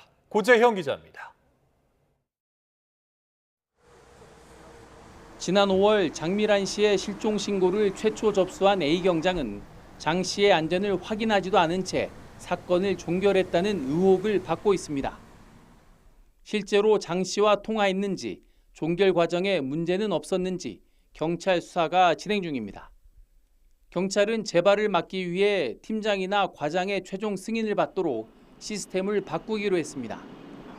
하지만 관리자 역시 담당 경찰이 작성한 보고서에 의존할 수밖에 없어 허위 보고를 걸러내는 데는 한계가 있습니다. 전직 경찰과 전문가들은 관리자 승인 제도만으로는 허위 보고를 막기 어렵다며 통화 내역이나 현장 사진 등 객관적인 증빙 자료 첨부를 의무화해야 한다고 지적합니다. 현장에서는 성인 실종 사건의 수사 한계도 제기됩니다. 현행 제도상 성인 가출은 범죄 등 긴급 위험이 명확하지 않은 초기 단계에는 강제 수색이나 위치 추적이 어려워 초동 대응에 제약이 있다는 지적이 나옵니다. 범죄와 연관이 됐을 때는 사후적이지만 사실상 중요한 골든타임을 놓칠 수밖에 없는 이런 결과가 생기기 때문에 법적인 근거를 빨리 마련함도 함께 필요하지 않나 생각합니다. 성인 실종 사건을 종결할 때 담당 경찰관이 대상자를 직접 만나 신원과 안전을 확인하도록 실물 확인 의무를 명문화해야 한다는 제언도 나옵니다. 성인 실종자가 가족에게 소재 공개를 거부하더라도 적어도 경찰관이 직접 눈으로 안전을 확인한 뒤 사건을 끝내야 한다는 겁니다. 사고를 막지 못한 뒤 내놓는 뒷북 대책을 넘어 실효성 있는 실종자 보호법 개정이 시급합니다. YTN 고재영입니다. 서울 연세대학교 기숙사 인근 산책로에서 벌어진 복면 남성의 성추행 사건 이후 학교 측이 뒤늦게 산책로를 폐쇄했습니다. 경찰도 순찰 인력을 대폭 강화하며 예방 활동에 나섰지만 2달째 이 범인의 행방은 묘연한 상태입니다. 최승원 기자입니다. 연세대학교로 이어지는 산책로에 통제선이 쳐 있고 경찰이 주변을 순찰합니다. 안내문에는 신원 불명의 괴한이 침입해 통행로를 폐쇄한다는 내용이 적혀 있습니다. 지난 19일 서울 연세대학교 기숙사 인근 산책로에서 발생한 나체 상태 남성의 성추행 사건으로 뒤늦게 입구가 폐쇄된 겁니다. 앞서 지난 6월과 7월에도 비슷한 신고가 잇따랐지만 당시에는 출입이 통제되지 않았던 것으로 확인됐습니다. 학교 측은 지난달 행인 신고로 사건을 처음 인지한 뒤 보안팀 순찰을 강화했다고 설명했습니다. 또 해당 산책로는 학생이 아닌 부근 주민들의 편의를 위해 개방한 것이었는데 앞으로는 외부인 출입을 제한하겠다고 밝혔습니다. 경찰 역시 이번 사건 이후 광역 예방 순찰대를 추가 투입했는데 지난 6월과 7월 2차례 신고 당시에는 지구대 중심으로 예방 활동을 벌인 것으로 파악됐습니다. 이에 대해 경찰은 용의자 검거를 위한 잠복 수사가 이어지고 있던 터라 현장 순찰 인력을 눈에 띄게 늘리는데 한계가 있었다는 입장입니다. 용의자 추적이 2달째 이어지자 서울 서대문 경찰서장도 산책로를 방문해 현장을 점검했습니다. 학교와 경찰이 뒤늦게 대응 수위를 끌어올린다는 비판이 나오는 가운데 경찰은 CCTV와 DNA 분석 등을 토대로 용의자를 조속히 검거하겠다고 강조했습니다. YTN 최승훈입니다. 토사가 덮쳐 피해를 본 거제 아파트 주민들이 하나둘씩 집으로 돌아오고 있습니다. 주민들은 불안감 속에서 복귀 생활을 이어가고 있는데 이 토사 유출이 산사태로 분류되지 않으면 이 복구 비용을 부담해야 한다는 소식에 또 걱정입니다. 임형준 기자입니다. 토사가 아파트 1층과 2층을 관통하면서 3명의 사상자가 발생했던 거제 아파트입니다. 소형 굴착기가 들어가 가득 찼던 토사를 부지런히 밖으로 빼냅니다. 붕괴 당시 아파트 단지 6개 동 가운데 4개 동에서 500명 가까운 주민이 대피했습니다. 긴급 안전진단이 끝나면서 2개 동 주민 200명가량이 복귀를 마쳤고 나머지 주민도 속속 집으로 돌아가고 있습니다. 근데 아무래도 여러 사람들이 있고 또 밤에 잠자는 거나 그렇고 씻는 거 이런 것도 뭐 먹는 것도 아무래도 다 새끼를 챙겨주신다 하지만은 제 집보다는 못하는 그런 부분이 많이 있었긴 있었죠. 하지만 토사의 직격탄을 맞은 한계동 주민 119명은 정밀 안전진단이 끝날 때까지 2달 정도를 기다려야 합니다. 집으로 돌아온 주민들도 당시의 충격이 컸던 데다 추가 붕괴 우려에 불안감을 떨칠 수가 없습니다. 나 지금 정신과 치료 가야 돼. 정신과 치료 받으려고. 복구 비용도 걱정입니다. 무너져 내린 곳이 산이 아닌 인공 비탈면이라서 산사태로 분류하기 어렵다는 게 경상남도와 산림청의 설명. 지자체는 폭우 피해인 만큼 재난지원금은 나온다 해도 사유지에서 발생한 피해로 분류된다면 복구 비용은 아파트 측이 부담해야 한다고 밝혔습니다. 옹벽이 무너지거나 이렇게 했더라고요. 그런 부분에 대해서 옹벽을 다시 하나든지 그런 거는 아파트 그쪽에서 하셔야 되는 상황입니다. 주민 사이에선 볼멘 소리도 나옵니다. 산이 무너졌잖아요. 그걸 보고 전부 산입하라 해야지. 당연히 해야죠. 당연히. 갑작스러운 자연재해도 행정적 기준으로 피해 수습마저 주민이 부담해야 할 수도 있는 상황. 보금자리를 잃은 주민들은 피해 복구라는 예상치 못한 과제를 마주하게 돼 걱정이 더욱 커지고 있습니다. YTN 임영준입니다. 이재명 대통령이 집중호우로 큰 피해가 발생한 경남 거제시와 통영시 산양읍 봉평동을 특별 재난지역으로 우선 선포했습니다. 강효정 청와대 수석 대변인은 오늘 서면 브리핑을 통해 이 대통령이 오늘 오후 6시쯤 지난 15일에서 18일까지 이어진 집중호우로 피해를 겪은 곳을 특별 재난지역으로 지정했다고 밝혔습니다. 특별 재난지역으로 선포된 지자체에는 재난 복구를 위한 국비가 추가로 지원되고 피해 주민에 대해선 국세, 지방세 납부 유예, 공공요금 감면 등이 추가로 지원돼 재정 부담을 덜게 됩니다. 늦여름 날씨가 무척 유동적인 가운데 최대 변수는 북태평양 고기압입니다. 고기압이 확장할지 수축할지에 따라 이 폭염 종료 시기와 태풍, 또 가을 장마의 향방까지 결정될 수 있기 때문입니다. 정혜용 기자입니다. 절기처설을 앞둔 늦여름. 한반도는 무더위와 비가 혼재된 불안정한 날씨가 이어지고 있습니다. 남부지방에는 폭염경보와 열대야주의보가 확대했고 중부지방은 비구름이 일시적으로 강하게 발달해 한때 호우특보가 내려졌습니다. 북태평양 고기압이 한반도로 다시 확장한 것이 원인입니다. 북태평양 고기압이 우리나라 쪽으로 확장하면서 당분간 전국적으로 더운 날씨가 이어지겠습니다. 다만 고기압 가장자리에서는 비가 내륙 중심으로는 대기 불안정이 강화되면서 소나기가 이런 가운데 괌 북동쪽 해상에서 발생한 18호 태풍 사우델이 위험 요소입니다.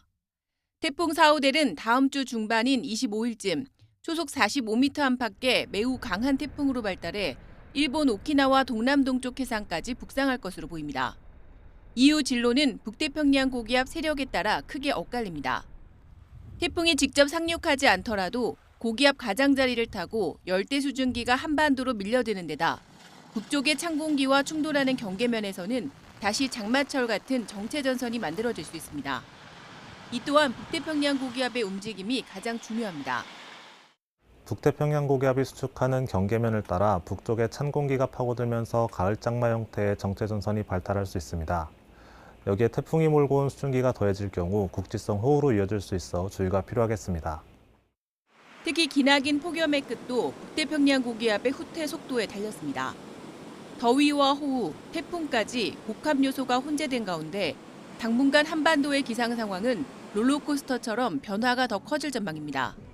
YTN 정혜윤입니다. 더불어민주당 김민석 대표 체제 출범과 함께 사실상 예고됐던 지도부 내 계파 갈등이 지명직 최고위원 인선을 계기로 노출됐습니다. 김 대표가 지명한 대로 인준안은 통과됐지만 의결 과정에 친정청력의 최고위원들은 불참하면서 갈등의 불씨를 남겼습니다. 보도에 송재인 기자입니다. 김민석 대표가 두 번째 최고위원회의에서 당대표 지명직 최고위원 인선을 확정했습니다. 청년 몫의 전용기 의원과 노동계 몫의 권미경 한국노총 전국 공공연대 노동조합연맹 위원장. 하루 전 의원총회에서 발표한 명단 그대로입니다. 청년이 현재의 여성과 같이 선출되는 방식이었으면 좋았겠지만 그때 내부의 사정으로 되지 못한 데 대한 아쉬움이 있고 그것을 지명직 몫을 활용해서라도 할 수 있으면 좋겠다. 앞서 친정청래계 최고위원들은 김 대표의 명단 발표에 아무리 지명직이라 해도 최고위원회 의결 사항인데 미리 협의하지 않았다며 반발했습니다. 특히 청년 최고위원은 경선으로 뽑겠다고 하지 않았느냐며 공개적으로 재고를 요구했는데 이튿날 비공개 최고위원 회의에 똑같은 명단이 의결 대상으로 올라오자 단체로 퇴장했습니다. 최민희 의원, 한민수 의원, 의성인 의원은 표결에 참여하지 않고요. 그래서 나머지 최고위원들에 의해서 의결됐다는 말씀드리겠습니다. 다만 김 대표가 다음부터는 청년 최고위원을 별도로 선출할 수 있도록 제도를 정비하겠다고 약속하면서 공개석상에서 친청계도 갈등을 더는 키우지 않고 감시하겠다는 뼈있는 말만 내놨습니다. 다음에는 의무 할당이 되는 부분은 대표께서 약속하셨기 때문에 꼭 지키시도록 이 또한 제가 감시하도록 하겠습니다. 당무위원회에서 지명직 최고위원 인준이 끝나면 김민석 지도부 구성이 완료됩니다. 친명계 우위구도라는 분석이 많은데 출범 초기부터 계파 간 이견이 노출되면서 불안한 동거를 우려하는 시선이 적지 않습니다. YTN 송재인입니다. 국민의힘 윤리위에서 중징계를 받은 현역 의원들의 반발에 이어 당내 중진들까지 과도하다며 장동혁 대표 지도부를 향해 쓴소리를 냈습니다.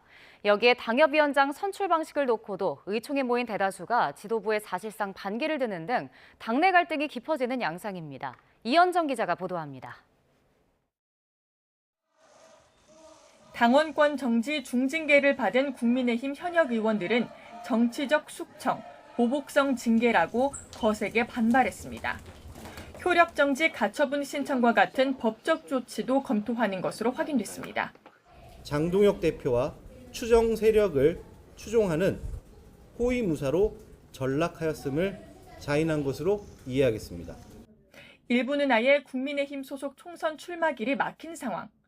장동혁 지도부에 대한 공개 쓴소리가 이어졌습니다. 일부 초재선 모임 대안과 미래는 정치 생명을 끊는 중징계는 당을 분열의 소용돌이로 몰아넣을 거라고 비판했습니다. 오선 윤상현 의원은 징계 대상이 모두 비당권 바라며 정적 제거 우려도 무리가 아니라고 꼬집었고 오선 나경원 의원도 이번 징계는 지도부에도 도움이 되지 않는다고 지적했습니다.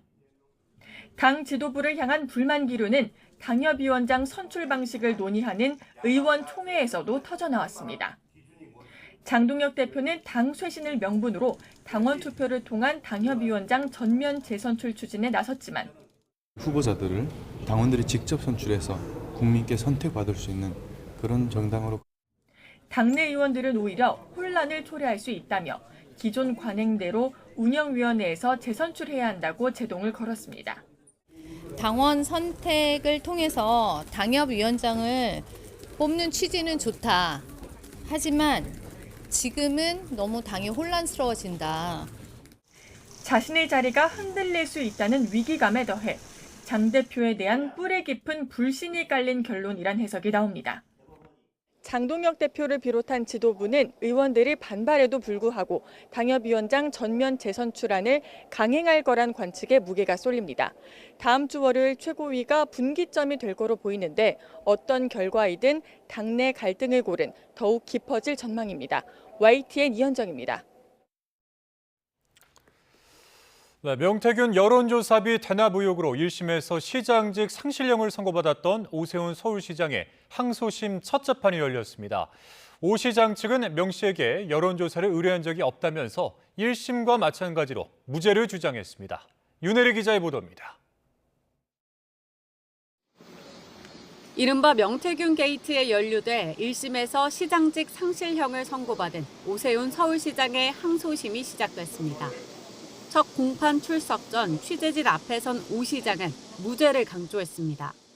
실체적 진실을 밝혀서 무죄를 입증하도록 하겠습니다. 항소심에서 어떤 점 위주로 재판하는 거 지켜봐 주시죠.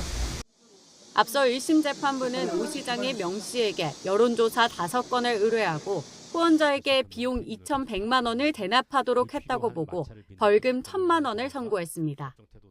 오 시장 측 변호인은 항소심에서 명 씨에게 여론조사를 의뢰한 적도 후원자 김한정 씨에게 비용 대납을 요구한 적도 없다고 주장했습니다.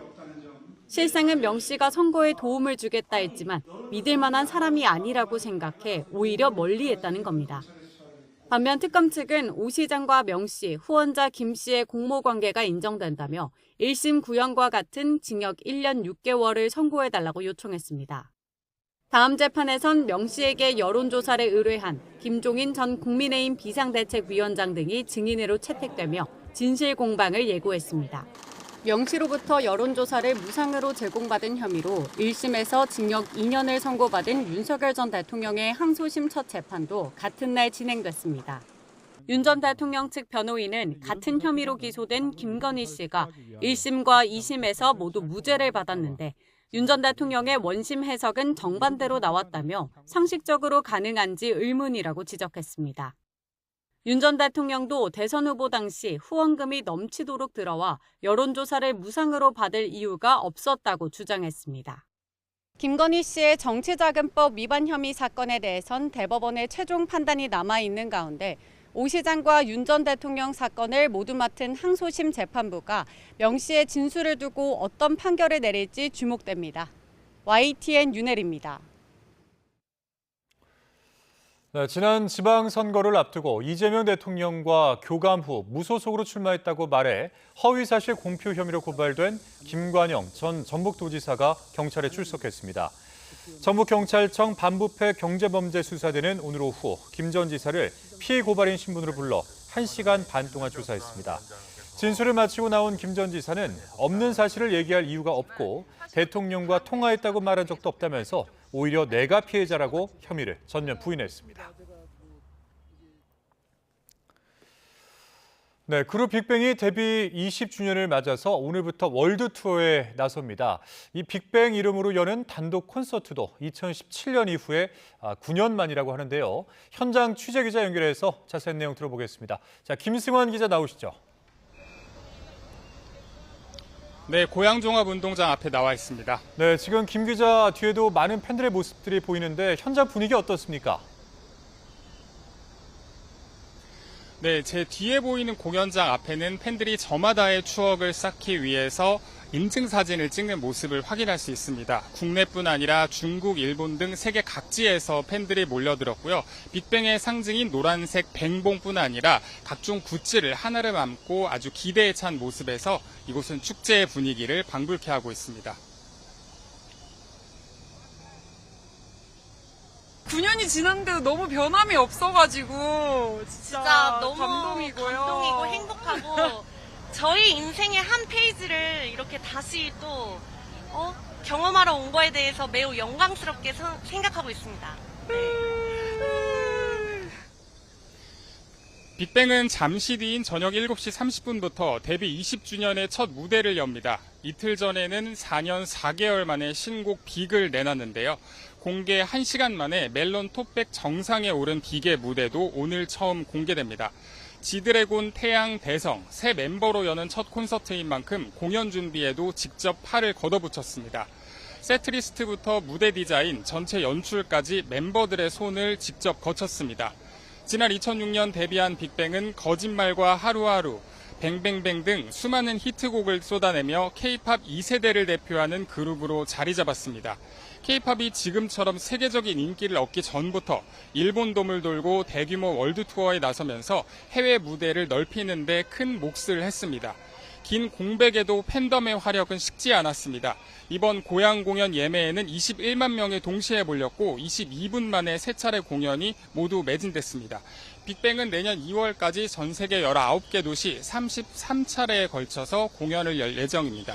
지금까지 고향종합운동장 앞에서 YTN 김승환입니다.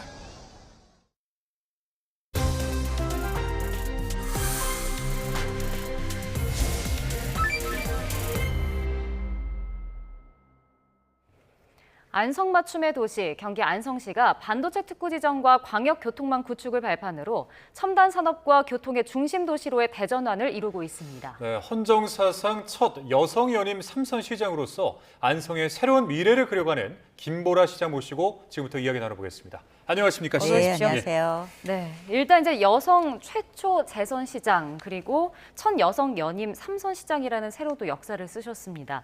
일단 취임하신 지 이제 2달 정도가 돼가고 있는데 먼저 소감부터 한 말씀 해주시죠.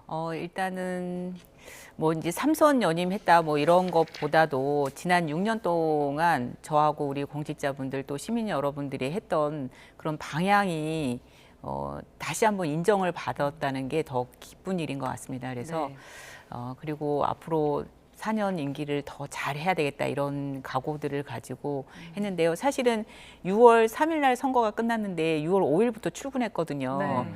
그래서 그리고 나서 이제 7월 1일에 이제 새로 취임을 했기 때문에 새로 뭔가를 한다라는 느낌보다는 정말 2달 동안 또 폭염으로 많이들 이제 고생들을 하셨기 때문에 일하느라고 정신이 없었는데 틈틈이 이제 어쨌든 또 시민들한테 민선 구기는 안성시가 어떤 방향으로 나아갈지에 대해서 설명도 드리고 또 시민분들의 요구 사항도 이제 듣고 이러느라고 2달 열심히 다녔습니다. 예. 뭐 시민들이 어쨌든 뭐 이 삼선 시장의 추진력에 많은 기대를 걸지 않을까 이런 생각이 드는데 뭐 앞으로 이 안성의 비전과 핵심 가치를 좀 한번 소개를 해주시죠. 저희 안성의 이제 비전은 민선 7기 8기에 이어서 9기도 더불어 사는 풍요로운 안성이거든요. 근데 사람들이 더불어 사는 풍요로운 안성이 참 말은 좋은데 구체적으로 어떤 안성이냐 이런 말씀들 많이 하세요. 네. 일단은 조금 더 경제적으로 안성이 더 성장해야 되겠다. 그 경제적 성장은 이제 우리가 미래 산업과 관련돼서 특히 뭐 반도체 소부장 특화단지도 있지만 그것뿐만 아니라 현대자동차 배터리 연구 시설과 함께 미래 모빌리티 캠퍼스도 저희가 좀 추진을 해보려고 합니다. 그래서 그런 경제적인 성장에 근거해서 안성 시민 누구나 소외되지 않는 튼튼한 사회 안전망을 좀 구축을 하고 또 지금 세대에서 끝나는 게 아니라 미래 세대까지 이어가는 생태 안정성, 지속 가능성을 확보하는 그런 3가지가 조화로운 도시를 저희가 얘기하는 풍요로운 안성이라고 생각을 하고 있습니다. 그래서 그런 일들을 해 나가기 위해서 더욱더 이제 열심히 하고요. 또 이제 구체적인 세부 사업들도 같이 준비를 하고 있습니다. 네, 앞으로 이제 경제적 성장의 안성에 좀 기대가 되고 있는데요. 일단 민선국이 안성의 핵심 도시 경쟁력은 또 무엇일까요? 안성의 핵심 경쟁력은 뭐니 해도 이제 위치적으로 그리고 이제 이 대중교통에 있어 특히 이제 이 고속도로가 가장 큰 경쟁력이라고 보여지는데요. 지금 4개의 이제 고속도로하고 3개의 고속도로가 지금 공사 중에 있습니다. 그래서 경제의 수도, 문화의 수도라고 하는 서울하고 그다음에 행정의 수도가 되는 세종의 정중간에 위치해 있고 또 세계적인 K 반도체 벨트의 정중앙에 있는 게 안성입니다. 그래서 이런 지리적인 이점과 그다음에 이제 또 하나는 안성이 이제 수도권 남부에 위치하면서 역사나 문화, 자연 환경들이 잘 보존되어 있는 그런 도시입니다. 그리고 또 저희 인구 대비해서 대학이 지금 5개가 있거든요, 안성이. 그래서 다른 어떤 곳보다도 청년들이 많이 정주하고 있는 도시입니다. 그래서 이런 청년 인구들, 그다음에 관내에 있는 대학들, 그리고 우리가 갖고 있는 역사, 문화, 자원들, 그리고 지리적인 정중심에 있으면서 첨단 산업뿐만 아니라 또 이 경기 남부권 수도권에 있는 사람들의 여가와 또 쉼을 그리고 청년들의 첫 정주 조건, 첫 일자리로서의 그런 역할들을 잘 해낼 수 있는 게 안성이 갖고 있는 도시의 경쟁력이라고 생각하고 있습니다. 예, 네. 뭐 앞서 이제 우리 시장님께서 경제적인 부분에 대해서도 살짝 언급을 해주셨는데 최근에 이제 경기도에서 재정 비상 상황을 공식적으로 선언했잖아요. 그래서 이 안성시에는 이제 어떤 영향이 있을지 또 이 영향을 어떻게 또 대처해 나가실지 뭐 이런 부분들이 좀 궁금합니다. 아무래도 이제 안성 같은 면적이 넓은 곳은 아직도 이제 개발이 많이 필요한 지역입니다. 그래서 지금 뭐 지방도 건설이라든지 그다음에 GH나 이렇게 해서 같이 하고 있는 뭐 산단 개발이라든지 아니면 택지 개발이라든지 이런 부분에 대한 영향도 있을 수 있고 네. 또 이제 도비 매칭 사업으로 보통 이제 한 30% 정도 도비, 70% 시비 이렇게 해서 이제 하고 있는 다양한 시민들의 뭐 여가라든지 그다음에 복지와 관련된 사업들이 있습니다. 그래서 그런 사업들이 만약에 이렇게 이제 축소가 된다고 하면 분명히 이제 안성에도 영향이 있을 거라고 생각이 드는데요. 일단 뭐 추경은 시간이 없어서 이렇게 도에서 어떻게 보면 임시 방편적으로 이제 축소 예산을 잡았다고 하면 본 예산 설립 과정에서는 분명히 31개 시군과 함께 어떤 예산들을 줄여야 되고 어떤 예산들은 유지해야 되는지를 이제 도가 저는 상의를 할 거라고 기대하고 있고요. 또 상의해야 된다고 생각을 하고 있습니다. 그리고 한편으로는 도가 일방적으로 이제 했던 사업들이 유지하기가 어렵다고 하면 31개 시군에서 함께 그 사업들을 어떻게 유지할 수 있는가. 그래서 시군이 또 힘을 보탤 수 있는 부분도 있다고 생각하고요.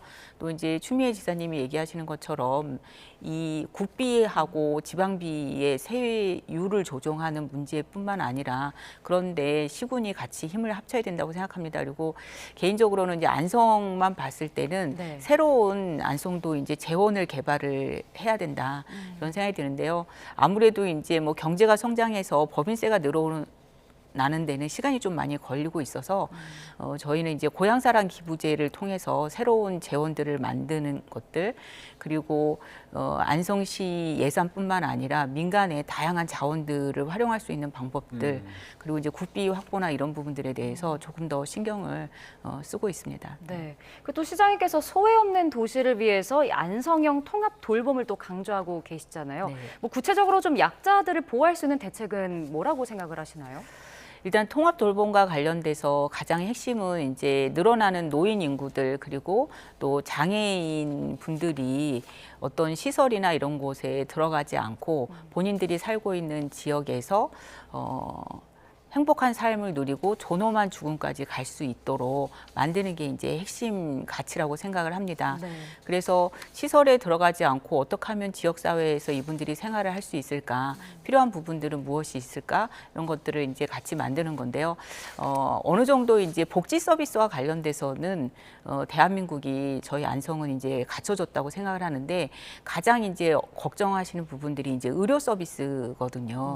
그래서 병원에 입원하지 않고 요양시설에 가지 않고 장애인시설에 가지 않고 집에서 어떻게 의료 서비스를 받을 수 있을까. 그래서 특별히 이제 뭐 재택의료라든지 재택간호를 저희는 좀 더 강화를 하고 있습니다. 그래서 통합 돌봄의 이제 컨트롤 타워 주무부처도 저희는 그래서 다른 지자체에서 하듯이 복지과에 두지 않고 이제 보건소에 두어서 그런 의료 서비스를 조금 더 집중적으로 하려고 하고요. 또 의료 서비스뿐만 아니라 저희가 이제 민간과 함께하는 그래서 어떤 질병이 있는 분들한테 보통 이제 약을 처방해 준다고 하면 저희는 사회연대 처방이라고 해서 그분들한테 필요한 서비스를 이제 처방을 해서 뭐 예를 들면 혼자 계시는 분들한테는 정서적으로 이렇게 원예 치료가 필요하다 그러면 원예 치료를 할 수 있는 민간 기관에서 집에 찾아가서 그런 서비스를 하는 그런 새로운 사업도 저희가 시범적으로 이렇게 진행을 하고 있습니다. 예.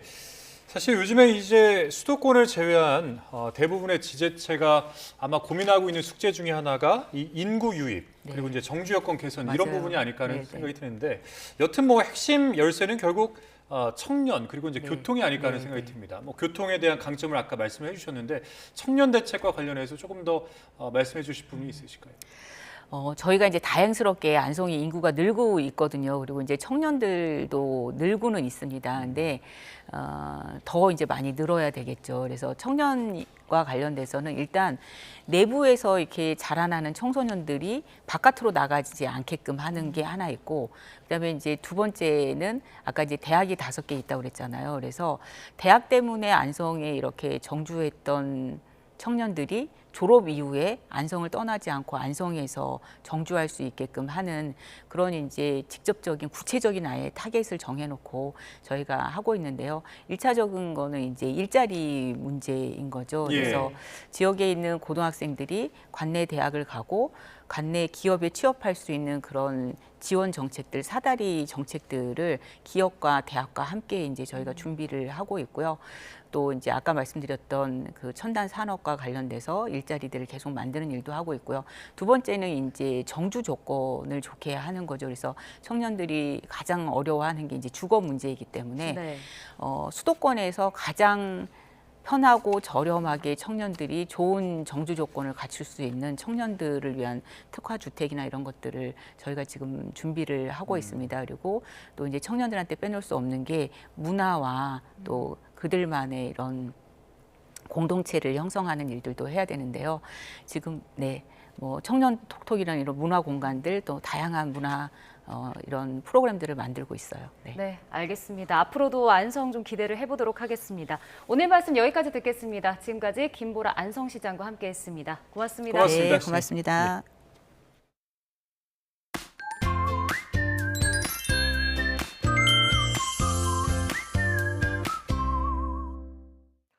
오늘도 덥고 습한 가운데 특히 남부지방을 중심으로는 33도 안팎의 폭염이 기승을 부렸습니다. 네, 맞습니다. 주말인 내일도 충청 이남을 중심으로 이런 찜통더위가 계속되겠는데요. 네, 우선 내일도 아침까지 서울 기온이 24도, 부산 26도 이상을 유지하면서 열대야나 열대야에 버금가는 밤더위가 나타나겠고요.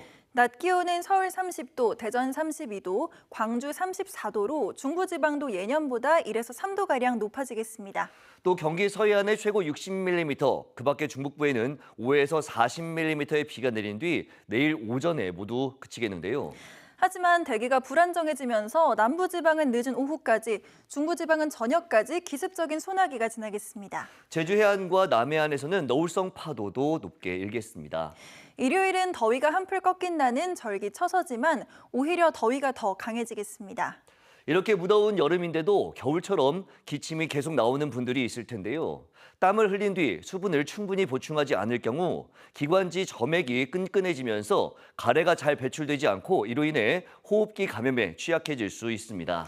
또 오존도 문제가 될 수 있기 때문에 오존 농도가 짙은 날에는 차도에서 멀리 떨어져서 이동하는 것이 좋습니다. 그리고 실내외 온도 차이가 크게 날 경우에도 기도가 자극을 받을 수 있고요. 특히 에어컨에 곰팡이가 생길 경우 더 큰 문제가 발생할 수 있습니다. 에어컨을 끄기 전에는 송풍 기능으로 내부를 말리고 2, 3주에 한 번은 꼭 필터를 청소해 주시기 바랍니다. 날씨 캔버스의 정수연, 김수현이었습니다. 이상으로 YTN 뉴스 플러스 마칩니다. 잠시 후에는 뉴스케어 오후 8시 뉴스가 방송됩니다. 함께해 주신 여러분 고맙습니다.